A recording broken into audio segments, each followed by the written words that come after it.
السلام عليكم ورحمة الله.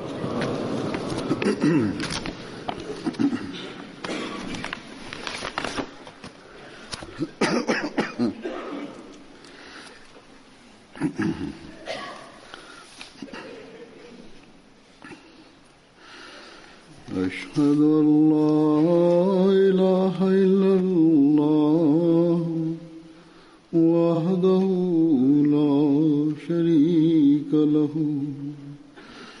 وأشهد أن محمدا عبده ورسوله أما بعد فأعوذ بالله من الشيطان الرجيم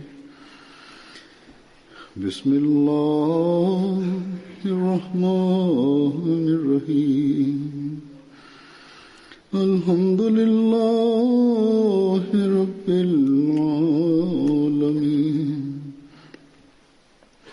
الرحمن الرحيم مالك يوم الدين إياك نعبد وإياك نستعين اهدنا الصراط المستقيم صراط الذين أنعمت عليهم غير المغضوب عليهم ولا الضالين.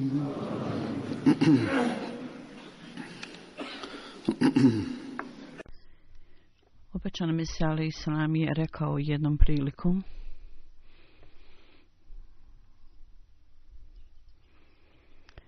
da u vrijeme dolaska časnog poslanika sallallahu alejhi ve sellem, kako je bilo stanje, duhovno stanje i ponašanje ljudi u to vrijeme. U mnogim kućama ljudi su uzimali alkohol, pljačkali su omete drugih ljudi. U drugim riječima, svaka vrsta zla je prevladala u tom društvu. Apsolutno nisu imali nikakve veze sa Allahom dželešanhu ili sa visokim moralnim vrijednostima. Svaka osoba je bila kao faraon. Međutim, po dolasku časnog poslanika sallallahu alejhi ve sellem, kad su upravo ovi ljudi pridružili se o islamu, takav je ogroman duh ljubavi prema Allahu je bio ubrizgan u njih, da su svaki od njih bili spremni da polože svoj život na Allahovom putu. Oni su ispunili duh zavjeta od odanosti i oni to svojim karakterom dokazali. Obećana Mesija alejhi selam je rekao: ashabi časnog poslanika sallallahu alejhi ve sellem pokazali su neprimjerene primjere odanosti. Primjeri toga se ne mogu naći ni u prošlosti, će biti u budućnosti. Međutim, ako Allah dželešanhu tako želi, on će stvoriti takve primjere. Postoji koristi da kad se vidi takvi primjeri u ovoj zajednici, to jest o čem se govori o ovoj zajednici, može Allah stvori slične primjere. Obećani Mesija alejhi selam kaže u historiji ashaba kako prelijepi su oni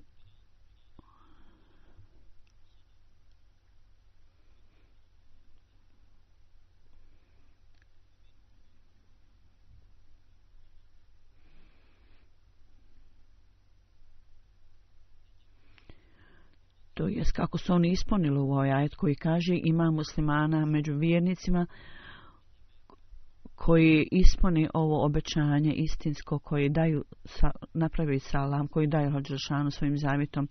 Neki su dali svoje živote, a neki su spremni da daju svoje živote na Allahovom putu. Mi nalazimo u historiji ashaba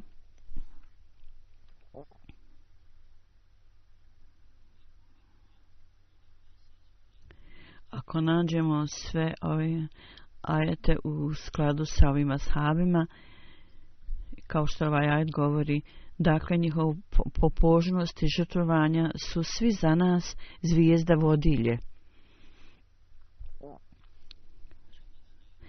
prethodno kod nekih sluga i robova. Ja ću dati ovu situaciju i odnose kod nekih ashaba. Neki ashabi su kao ashabi oni koji su bili na Bedru, neki drugi. Međutim, prije svega ja sam uvidio da ću spomenuti ashabe koji su uzeli učešće u bitci na Bedru i oni su imali poseban položaj. Jer ovo su ljudi koji su imali poseban status. Allah Đelešanu je bio zadovoljan s njima. I oni su ljudi koji su primili posebno zadovoljstvo Allahovo. Danas ja ću govoriti o Hazreti Hamzi radijallahu anhu.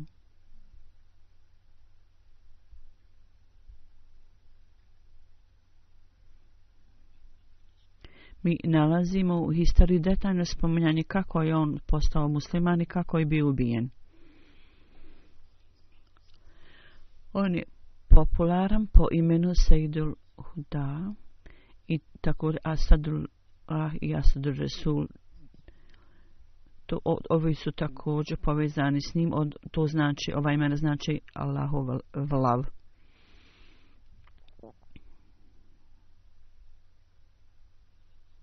Hazret Hamza radijallahu anhu je bio sin Hazreti Mutaliba, on je bio Kureša i časni poslanik sallallahu alejhi ve sellem je bio njegov amidža. Majka Hazret Hamzi je bila hala, znači tetka.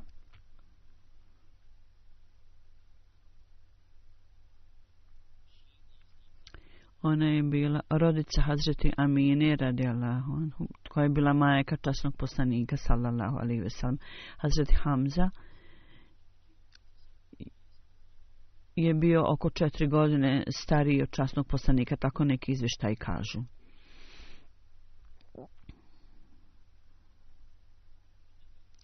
Hazret Hamza je također stanovao blizu časnog poslanika, to jest oni su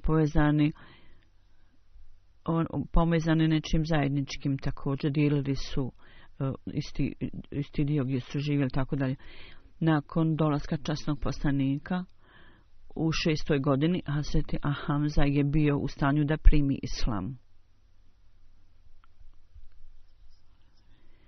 Kakav je događaj i kako je Hazreti Hamza primio islam?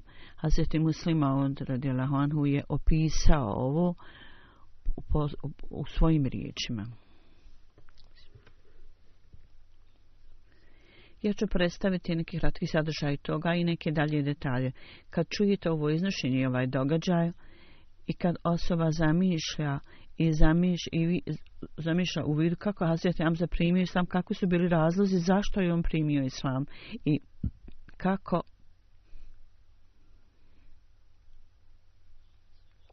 je imao toliko poštovanja prema časnom poslaniku sallallahu alejhi ve sellem i obzira kad je Ebu Džehel vrijeđao časnog poslanika. Ovo pokazuje ovo iznošenje. Dakle, ovo iznošenje ovako slijedi, ovako glasi.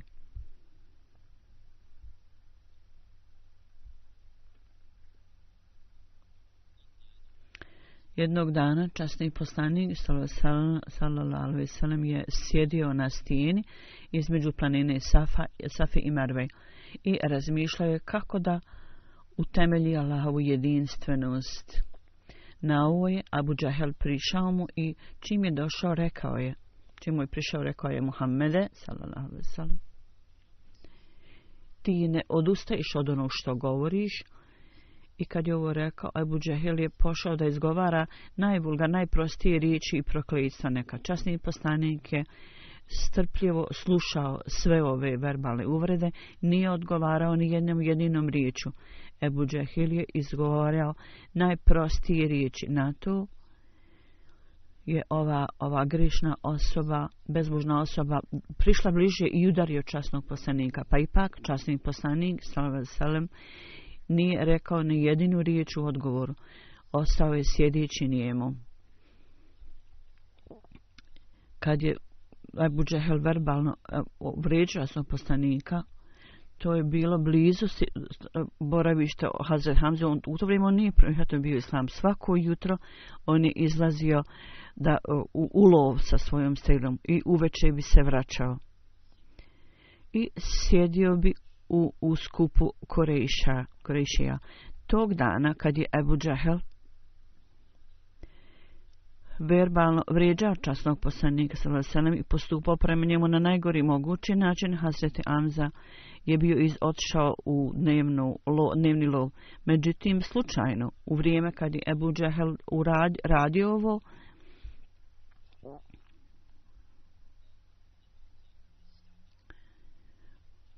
Hazret Hamza se našao negdje blizu kad je Ebu Džehel govorio ove sve besmislenosti i časni poslanik je strpljivo sve to tolerisao.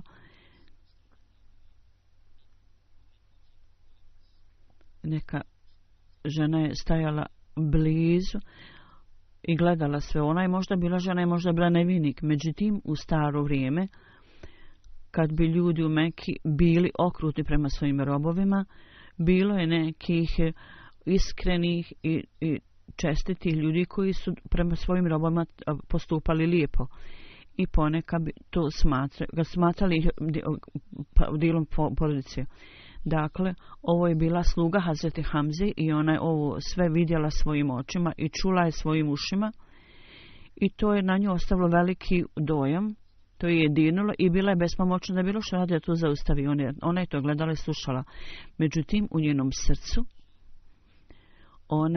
boljelo joj je u srcu i kad je sve to vidjela, kad je časni poslanik ustao i otišao, ova žena je nastavila svoj posao u kući. Uveče je Hazreti Hamza, kad se vratio iz svog lova i doveo svoju kamelu i predao slugi svoje strijele, kad je ušao u svoju kuću i pokazao svoju hrabrost i srčanost, u to vrijeme je ova sluga, ova žena ustala.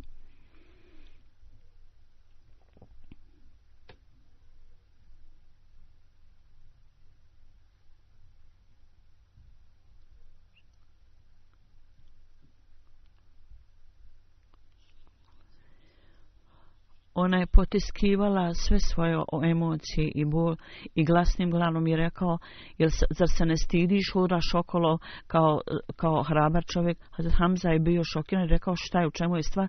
Ova žena je rekla, šta misliš, u čemu je stvar? Tvoj amidžić Muhammed sallallahu alejhi ve sellem je sjedio u blizini kad je Ebu Džehel došao i počeo je napadati časnog poslanika sallallahu alejhi ve sellem. Počeo je upotrebljavati sve vrste uvreda i udario. Časni poslanik nije izgovorio ni jednu čak ni uf. Sve je podnio šuteć. Ebu Džehel nastavljao dalje da ga verbalno vrijeđa i kad je se umorio od toga otišao je. Međutim, ja sam vidjela da časni poslanik sallallahu alejhi ve sellem nije uzvratio čak ni jednom jedinom riječu. On je otišao. Ti hodaš okolo i vraćaš se, hvališeš se svojim lovom? Zar se ne stidiš da u tom prisustvu tvoj amidžić je ovako, prema tvom amidžiću se ovako postupa? Hazreti Hamza nije bio u to vrijeme musliman.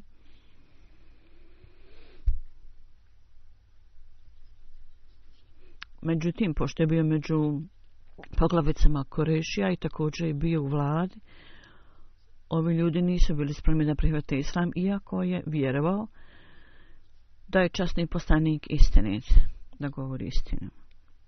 Međutim, on nije bio spreman da žrtvuje svoj visoki položaj u društvu za ovo vjerovanje još u to vrijeme. Međutim, kad je čuo ovaj događaj od ove žene, od ove sluge, on se razljutio i njegove oči su pokrvavale. Bez ikakvog odmora, on je tako ljut otišao prema Kabi. Prvo je obišao oko Kabe. Ebu Džehel je sjedio u skupu među Kurejšijama. Ebu Džehel i opisivao taj događaj koji se dogodio sa podsmihom i rugao se. I oholo je rekao, danas ja sam vrijeđao časnog poslanika na ovaj način. Kad je Hazreti Hamza stigao do ovog skupa, čim je stigao, rekao je, na vrlo glasnim glasom i suočio se sa Abu Džehelom i rekao: ti izražavaš svoju hrabrost, ti govoriš da si tako postupao prema časnom poslaniku na taj način i ponizio ga, a on nije odgovorio ni jednom riječju. Sada ću ja tebe poniziti. Ako imaš hrabrosti, ako se usuđuješ, govori sada ispred mene, predamnom. Ebu Džehel je u to vrijeme bio veliki vođa. On je bio poglavica oblasti. On je bio kao faraon, postupao je kao da je on vladar. Kad su njegovi drugovi vidjeli da je on ovako postupano prema njemu, oni su ustali i htjeli su da napadnu Hazreti Hamzu.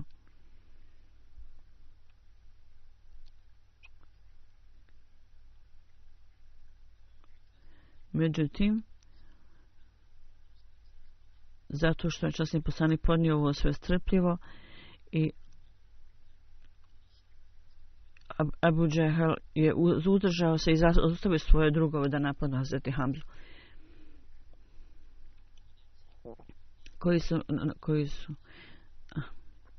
dakle, oni zaustavili ljude i rekli su: pustite ga, neka ide, ja sam postupao pogrešno, tako je Abu Džehel rekao.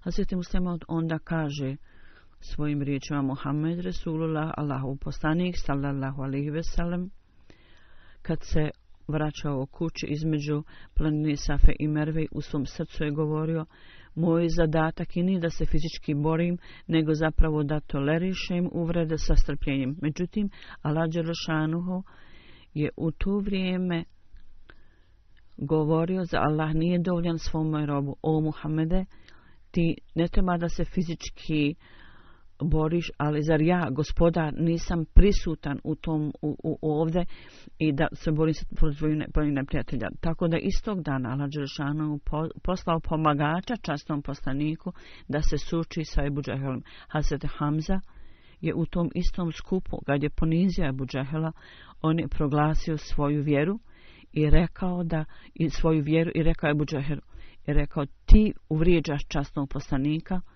jednostavno zato što je on Allahov poslanik. I meleki su se spustili na mene. Sada otvori svoje uši i slušaj mene. Od danas ja također ulazim u Muhammedovu vjeru, sallallahu alejhi ve sellem. Ja prihvatam sve što dolazi sa usana časnog poslanika, sallallahu alejhi ve sellem. Ako se usuđuješ, hajde istupi i suoči se sa mnom. Govoreći ovo, Hazreti Hamza je postao musliman. Nalazi se u hadisima se nalazi da nakon što je Hazret Hamza primio islam, muslimani Mekke, oni su drugačije gledali na islam i oni također kaže se da je časni poslanik, sallallahu alejhi ve sellem, časnom poslaniku dalo više snage time što je Hazreti Omer, Hazreti Hamza kad su prihvatili oni islam. Hazreti Hamza se iselio u Medinu sa drugim muslimanima i sad je Huzur rekao ime kuće gdje je on stanovao u skladu s jednim hadisom. On je boravio u kući Hazreti Saada.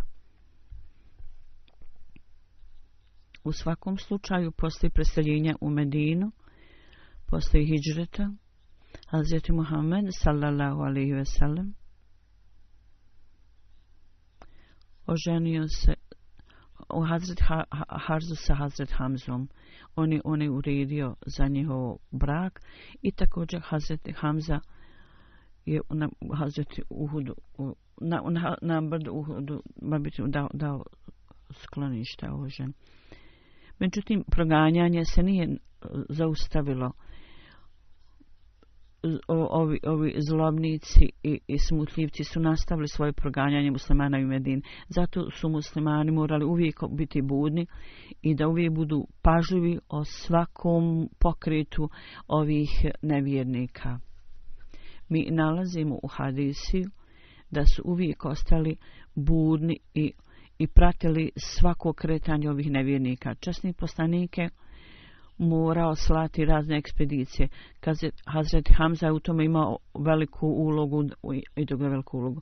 Dakle, pod vodstvom Hazreti Hamze je 30 muhadžirina, tolika delegacija, on predvodio tu delegaciju, poslani su u neki grad ili neke gradove. Hazreti Hamza i njegova delegacija, kad su tamo stigli brzo, oni su tamo vidjeli da je poglavica Mekke, Abu Džahel, bio prisutan tamo sa 300 ljudi, sa vojskom tolikom. Ova vojska je 10 puta, njegova vojska Abu Džahela bila je veća 10 puta od vojske muslimana. Međutim, u Božju pomoć ova delegacija je ušla u Božju kuću. Njihova veličina ovih nevjernika im uopšte nije pomogla. Oni su sam upravo bili na rubu da se suoče sa njima kad je vođa te oblasti, Mađdi bin Amr, bio upoznat ili imao veze s oba dvije strane. On je došao u sredinu i zaustavio borbu samo prije nego što je bila počela i buknula.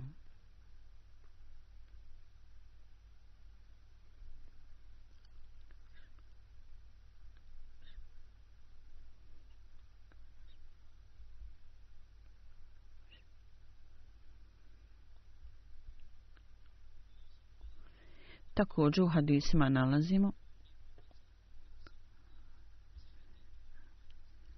da je prvo nešto što je časni poslanik formirao predano je Hazreti Hamzi. U drugim tradicijama hadisma nalazimo da je Hazreti Ubejda i Hazreti Hamza, da Allah bude zadovoljan s njima, da su oni iz zastava. Oni su išli naprijed i imali zastavu. Međutim, Hazreti Hamza je u drugim ekspedicijama bio naprijed i držao zastavu. Kako je Allah pomogao Hazreti Hamzi? Prema časnog poslanika, sallallahu alejhi ve sellem, on je uvijek zadržao samopoštovanje i imao je čast. Hazreti Hamza, da Allah bude zadovoljan sa njim, uvijek je primjenjivao tu praksu da zadrži samopoštovanje. Tako nalazimo u hadisma da je poslije iseljenju u Medinu, baš kao i drugi muslimani, Hazreti Hamza, njegova finansijska situacija je bila vrlo teška, kao i drugih. Hazret Abdullah bin Amr prenosi da je u toku ovog vremena Hazreti Hamza rekao časnom poslaniku: daj mi neki zadatak da mogu naći način da popravim svoju ekonomsku i finansijsku situaciju. Časni poslanik, sallallahu alejhi ve sellem, je rekao Hazreti Hamzi radijallahu anhu: o Hamza, je li više voliš da udržiš u životu samopoštovanje ili da ubiješ svoje samopoštovanje? Hazreti Hamza je rekao: ja želim da zadržim u životu svoje samopoštovanje. Časni poslanik je onda rekao: vodi brigu o svoj samopoštovanju i samodostojanstvu.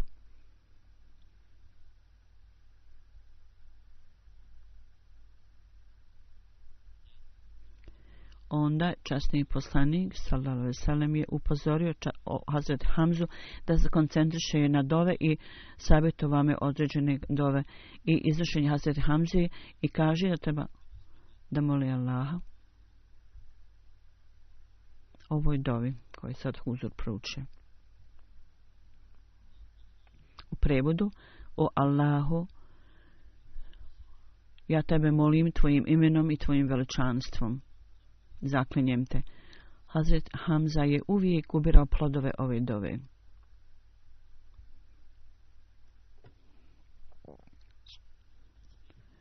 Koliko je mnogo vjere Hazret Hamza imao u dovu, ovo je otkriveno kroz razne prenošenja i hadise.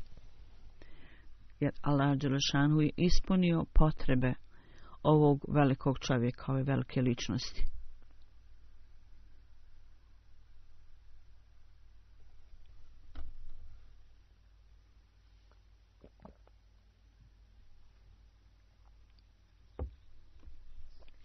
Hazret Hamza je oženio Hula, koja je bila žena, starija žena. I časni poslanik dolazio da posjeti njihovu kuću. Hazreti Hula je prenosila događaj koji kazuju o ljubavi između poslanika Hazreti Hamze. I ona je rekla, jedan put je časni poslanik sallallahu alejhi ve sellem došao našoj kući. I ja sam rekla, o Allahov vjerovjesniče, ja sam saznala da si ti rekao da će na dan oživljenja tebi biti data kapa dženeta. Časni poslanik je rekao da to je istina. Slušaj ovo. Ja želim da više nego druge nacije, vaša nacija Ansara bude iznad drugih. Koliko se mnogo može vidjeti ljubav časnog prema Ansaru. Jednostavno zato što su ga njegovi ljudi uklonili i otirali, a Ansarovi stariji Medine su mu sve dali.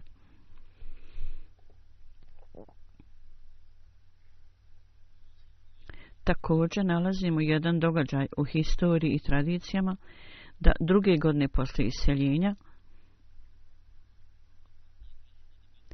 prilikom prilike bitke na Bedru, Asvad bin Abd Asad, koji je bio među nevjernicima, bio je vrlo loša osoba i smutljivac. Ovaj čovjek se zaklao, ja ću sigurno piti sa vode mjesta odakle časni poslanik pije, ili nešto ću staviti loše u to. On je otišao s ovom namjerom da zatruje vodu časnog poslanika. Hazreti Hamza je došao da se suoči s njim. Kad su bili jedan naprama drugog, Hazreti Hamza je uzvodio sablju i odrezao mu pola noge. Čovjek je pao.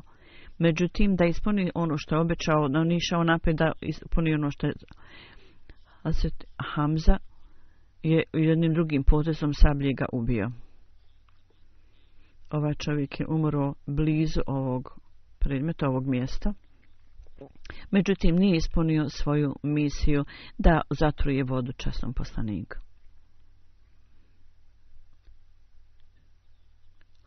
U pogledu bitke na Bedru, Hazreti Ali radijallahu anhu je rekao: broj nevjernika je daleko bio veći od broja vjernika. Te noći časni poslanik je ostao zauzet u dovama, u dubokom poniznosti i molio je Allaha. Kad je vojska nevjernika došla blizu nas, mi smo bili u stanju da ih sve uvidio. Vidio sam jednu osobu na crvenoj kameli i išao je prema ovim nevjernicima. Časni poslanik sallallahu alejhi ve sellem je rekao: o Ali,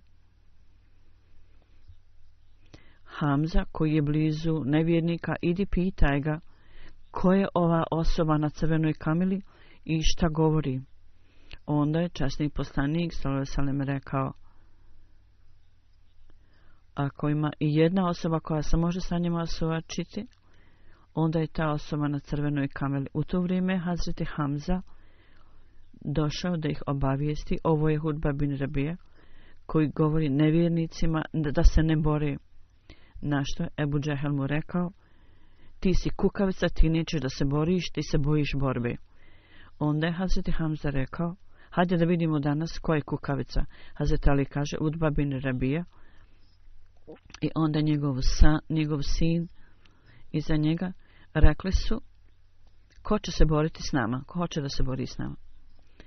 Dakle, mnogi među mladima ko ste vi? Oni su rekli: mi smo među Ansarima, starima. Oni su rekli: mi nemamo nikakve veze s vama. Mi smo došli da se borimo sa našim Amidžićem i ostalim. Na to je časni poslanik rekao: Hamza, ustani, o Ali, ustani, o Abejda bin Haris, ustanite i stupite. Hamza je otišao prema Hazret Udbi i Hazret Ali je rekao: ja sam otišao prema osobi po imenu Šejba en Ubejda i otišao prema Ubejda je otišao prema Belid. I oni su napali. Mi smo otišli prema Velidu i udarili smo ga i također smo uklonili Ubejda from bojnog polja. Hazret Ali i Hazreti Hamza su ubili ove neprijatelje. Kad je časni poslanik rekao: o Hamza, ustani, o Ali, ustani, o Ubejda bin Haris, kad su sva trojica oni ustali na ovu naredbu i otišli prema Udbi, Udba je rekao: reci nešto da vas prepoznamo, jer su bili naoružani. Na ovo je Hazret Hamza rekao: ja sam Hamza, koji je Allahov lav. I on je rekao, dobro, hajde da se borimo. Ovo je bio položaj hrabrosti Hazreti Hamze, da je imao nešto u sebi da prepadne neprijatelje. Onda je rekao, Umeja bin Halaf je bio među poglavicama Kurejšija i verbalno je vrijeđao Hazreti Bilala. Na bitci u Bedru bio je ubijen od strane Ensara. On je pitao mene, ko je ta osoba na čijim prsima je superija neke ptice? On rekao, to je Hamza. Umeja je rekao, to je upravo osoba koja je danas nanijela najviše štete. Engleski historijal William ubit Hazreti Hamze u vrijeme bitke na Bedru, kad su ove perje orla, kad je on bio pogođen, ove perje padalo i ubio je mnoge ljude na bitci. U prvom bitki na Uhudu Hazreti Hamza je također pokazao izuzetnu hrabrost i srčanost. Ovo je bilo veliki bol za Kurejša da ovo vide. U detaljima je spomenuto da je Džafer bin Umeja kaže,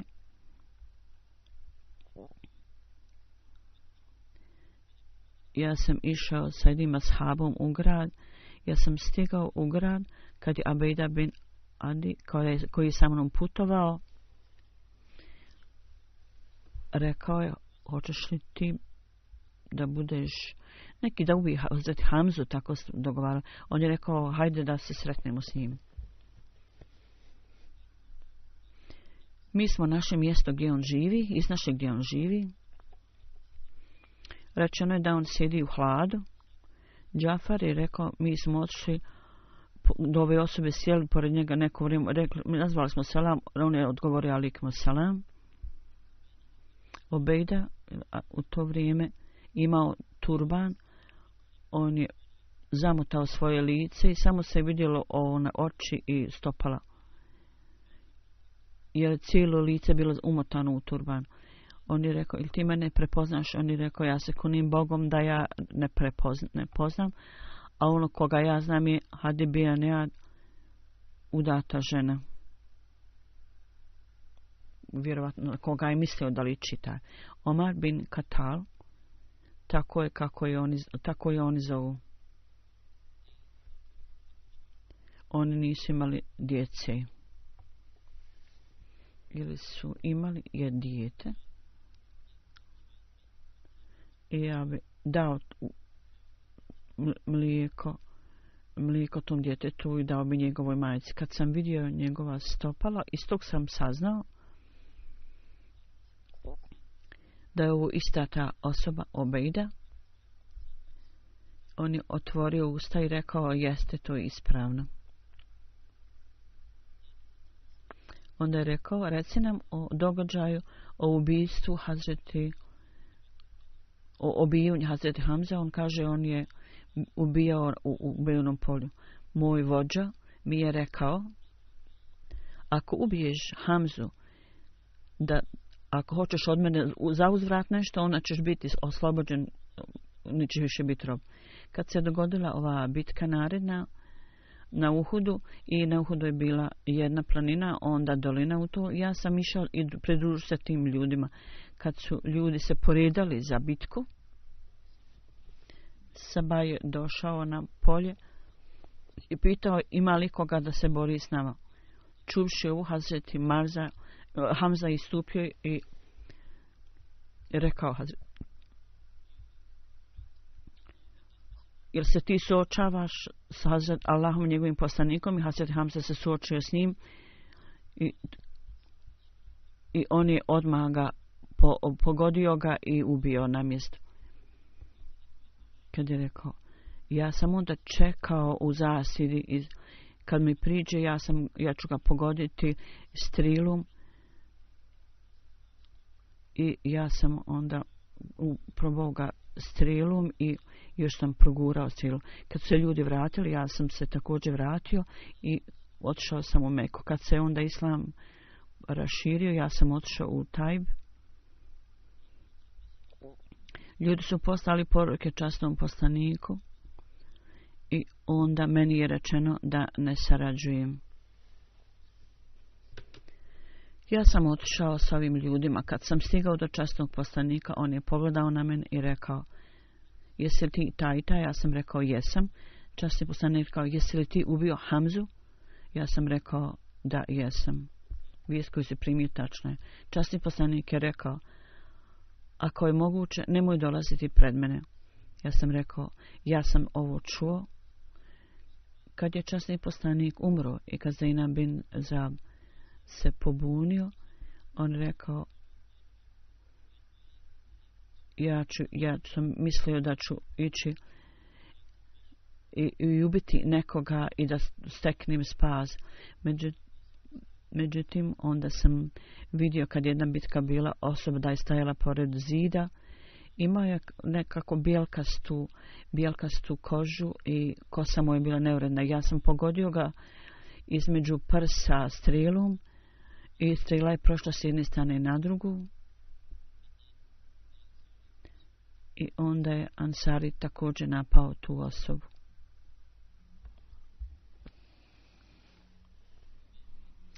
Omer bin Isa kaže: na dan bitke na Uhudu Hazret Hamza se borio ispred časnog poslanika sa 2 sablje i rekao: ja sam Asadullah, Allahov lav.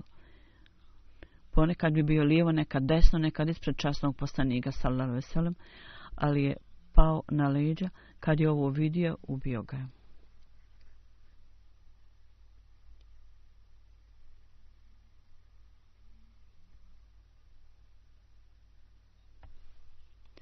Poslije predstavljanja časnog poslanika,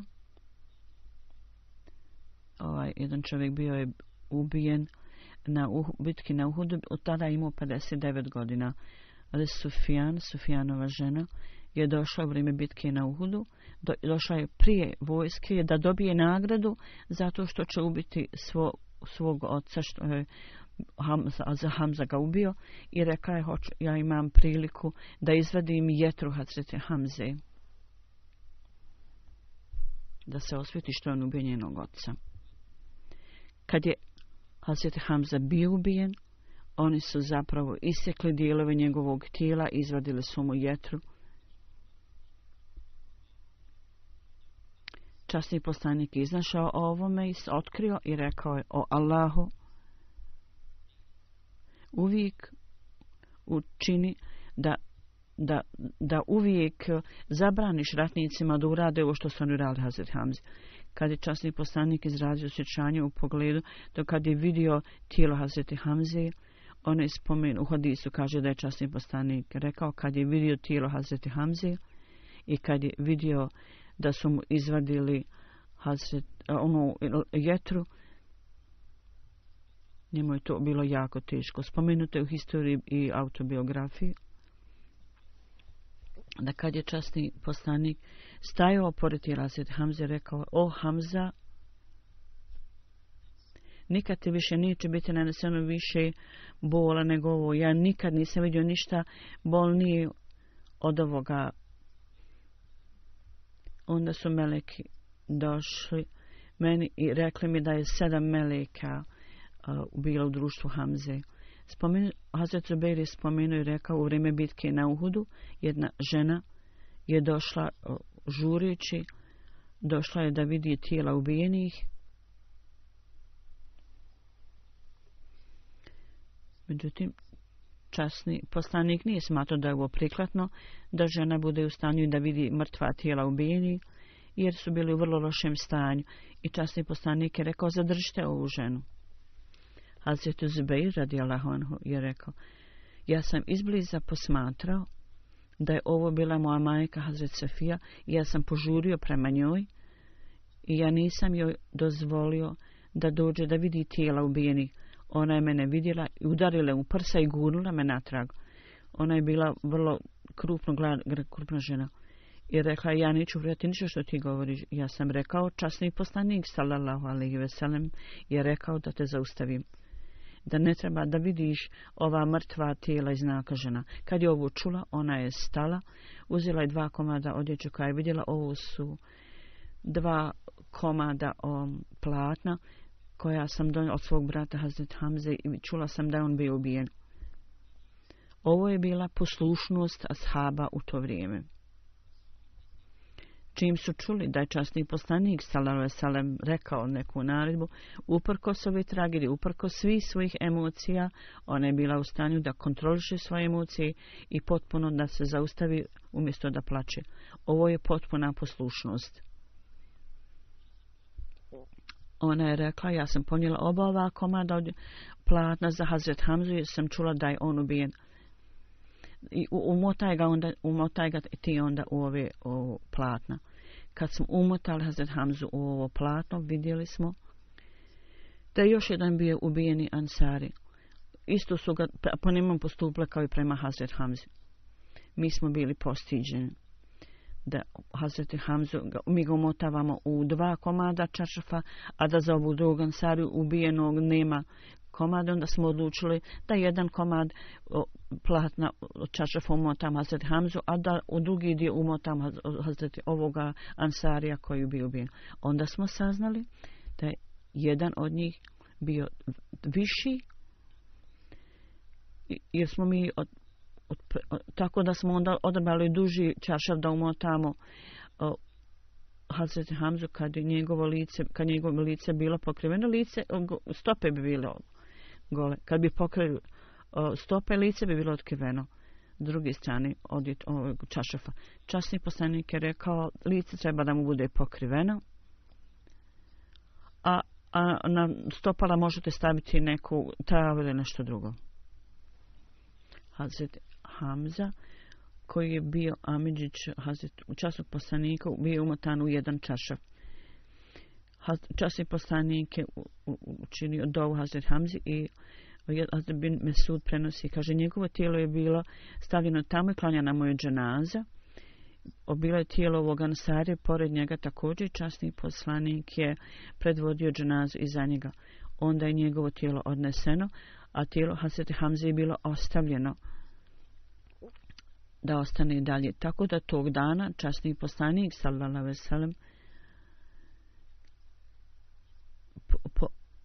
72 puta je klanjao dženazu, a tijelo Hazret Hamze je bilo ostavljeno tu. Hazret Ebu Hurajra prenosi ljubav Hazreti Hamze i naklonost kako je pokazao svoje rodbine. Hazret Hamza pokazao svoje rodbine.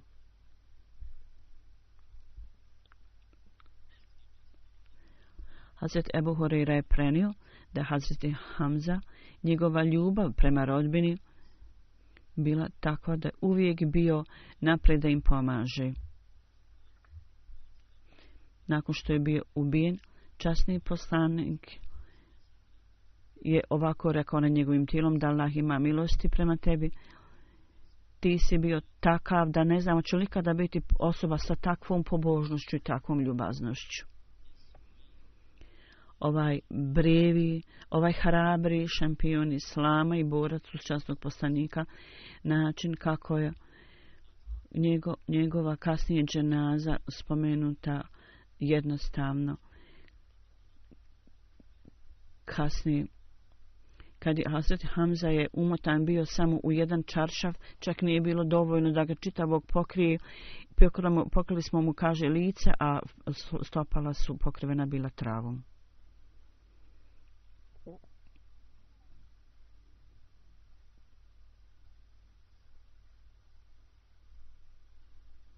Hazret Abdurrahman bin Auf, Allah bude zadovoljan sa njim, prenosi, kaže, jedan put smo postili u vrijeme iftara, bila je predstavljena vrlo luksuzna hrana, on je to vidio i sjetio sam te teškoj situaciji prije i rekao je ovako, Hamza je bio ubijen i on je bio bolji od mene, ja sam je tako rekao, on nije imao prikladnu čaršaf da ga pokrijemo. a onda nama je dato utjecaj bogatstvo svijeta. Ono što smo primili smo, ali mi se bojimo da možda nama nisu previše brzo dati blagoslovi, to jest blagoslovi ovog svijeta, i počeo je plakati. Plakao je toliko da je ostavio hranu u stranu.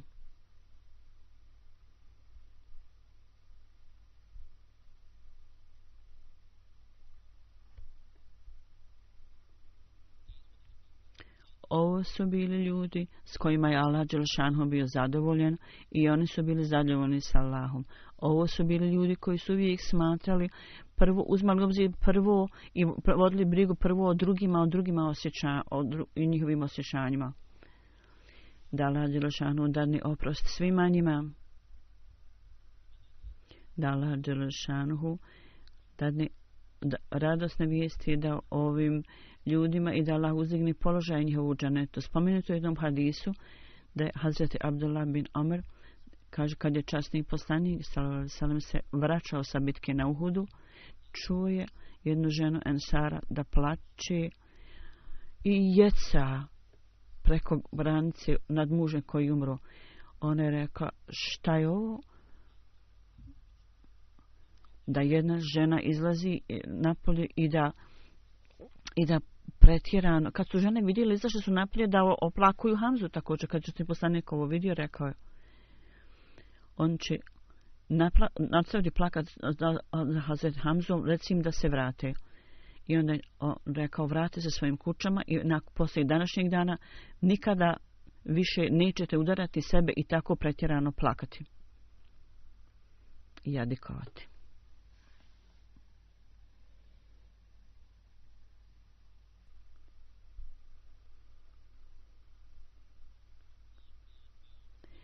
Žaliti i jadikovati preko granice, ali časni poslanik je to zabranio i on je vodio brigu o ovoj stvari i uputio ove žene.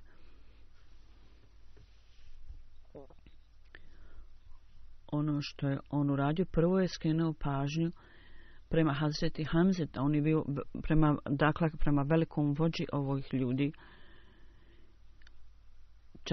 Časni poslanik je osjećao najveću tugu. Onda je rekao, nemojte jadikovati i preveličavati svoje jadikovanje i udarati sebe. I postavljajući ovaj primjer u pogledu žalosti prema Hazreti Hamzi, on je također upozorio svoju rodbinu da ne pretjeruju u svom jadikovanju. Časni poslanik je ostao tužan do samog kraja zbog smrti Hazreti Hamzi.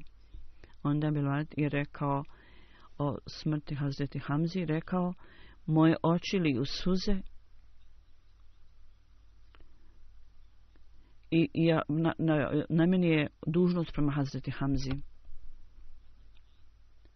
Taj Allahov lav koji je ubijen na Allahovom putu, cijeli svijet ustaje u njegovu čast.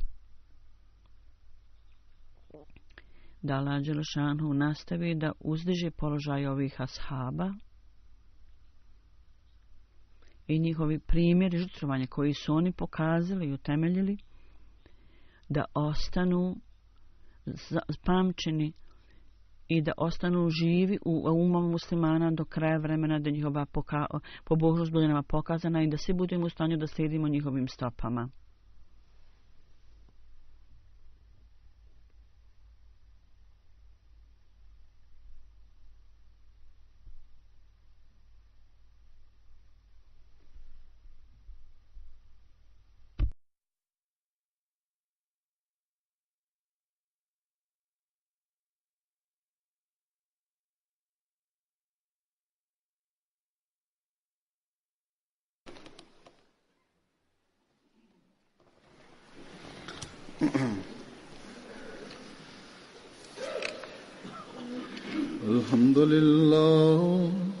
الحمد لله نحمده ونستعينه ونستغفره ونؤمن به ونتوكل عليه ونعوذ بالله من شرور أنفسنا ومن سيئات أعمالنا من يهده الله فلا مضل له ومن يضلل فلا هادي له ونشهد أن لا إله إلا الله ونشهد أن محمدا عبده ورسوله عباد الله رحمكم الله إن الله يأمر بالعدل والإحسان وإيتاء ذي القربى وينهى عن الفحشاء والمنكر والبغي يعظكم لعلكم تذكرون اذكروا الله يذكركم وادعوه يستجب لكم ولذكر الله أكبر